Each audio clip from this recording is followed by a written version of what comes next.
आप यहाँ जिस दिन से दीक्षित हो जाते हो, आपका वो एक मानुष जन्म प्रारंभ होता है। उससे पहले आप मनुष्य शरीर अवश्य था, लेकिन कर्म मनुष्य के नहीं थे। सभी सद्ग्रंथ, सभी संत और खुद परमात्मा आकर बताते हैं कि परमात्मा, इस मनुष्य जीवन की प्राप्ति आपको केवल परमात्मा प्राप्त करने के लिए और जरा और मरण के संकट से छुटवाने के लिए ही प्राप्त होता है। आपको ज्ञान संपूर्ण होता नहीं, और संसारिक लोगों से जो ट्रेनिंग आपको मिलती है उसमें दृढ़ हो ही जाते हो। कोठी बना ले बेटा, उस लड़के ने देख ले थोड़े से दिन हुए नौकरी लगा था और 2 कोठी बना ली, तो हमारे वो इंजेक्शन लग जाते हैं। हम फिर वही टारगेट लेके आगे चलते हैं नौकरी में या कोई बिजनेस में।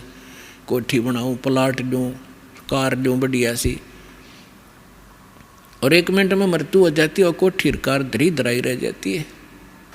कबीर साहब कहते हैं, राम नाम कड़वा लगे,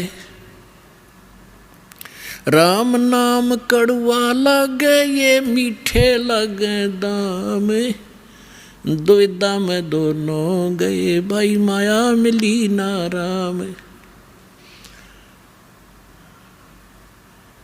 पुणात्मा,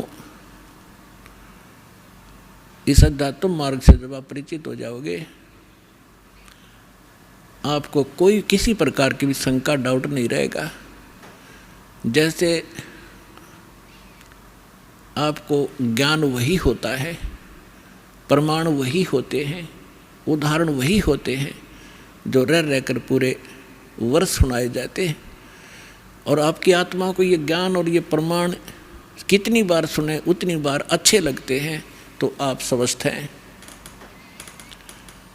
और जिसको ये महसूस होता है कि ये सत्संग तो मैंने पिछली बार भी सुना था, ये बात सुनी थी, तो ये आपकी कमज़ोरी है, आपके कोई वीकनेस आत्मा में आ चुकी है। जैसे एक स्वस्थ व्यक्ति होता है, वो सुबह खाना खाता है, रोटी वही होती है, थोड़ी बहुत दाल सब्जी में बेशक फर्क हो जाए, अंतर हो जाए, और सुबह खाना खाया और शाम को वही रोटी फिर रखी है और आपको रुचि नहीं बन पा रही है, तो आप अस्वस्थ हो गए हो। और यदि आपको वही रोटियां फिर उसी तरह रुचिकर लग रही हैं, तो आप स्वस्थ हैं। और दिन में 3-3 बार खाते हो, रुचिकार लगती हैं, तो आप स्वस्थ हैं। इसी प्रकार अब ये ज्ञान वही है, और जितनी बार सुने और जितनी बार ये आपको, उतनी ही बार आपको ये अच्छा लगना चाहिए, तो आप स्वस्थ हैं। अन्यथा आपको फिर कोई पाप कर्म ने घेर लिया। अब जैसे रोगी व्यक्ति है और वो भोजन प्रतिदिन खाता है 2-2, 3-3 बार, और जब वो रोगी व्यक्ति हो जाता है वो, तो उसको एक समय भी 1 ग्रास भी खाने की रुचि नहीं रहती।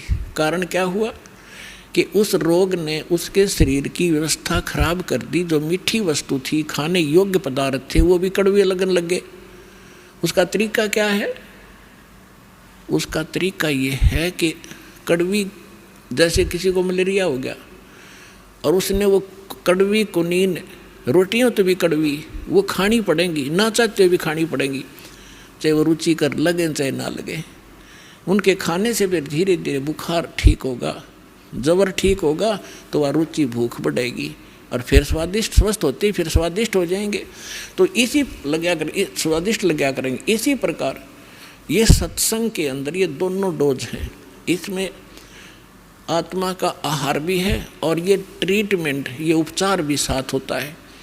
जैसे कोई भक्त सत्संग सुन रहा है और ये मन में आता है कि तो पहले भी सुना था, तो बेशक आप ना चाहते हुए भी उठकर नहीं जाना चाहिए, उसको बार बार सुनना चाहिए। थोड़ी सी देर में आप देखोगे, ओहो ये तो ठीक सी लगन लाएगी, तो ये कुनीन का काम भी करेंगी। ना चाहते हुए भगवान की महिमा को सुनते ही रहना चाहिए, और ना चाहते हुए भक्ति जैसे मंत्र करने लगते हो, रुचि सी ना बनती, ना बनन दे।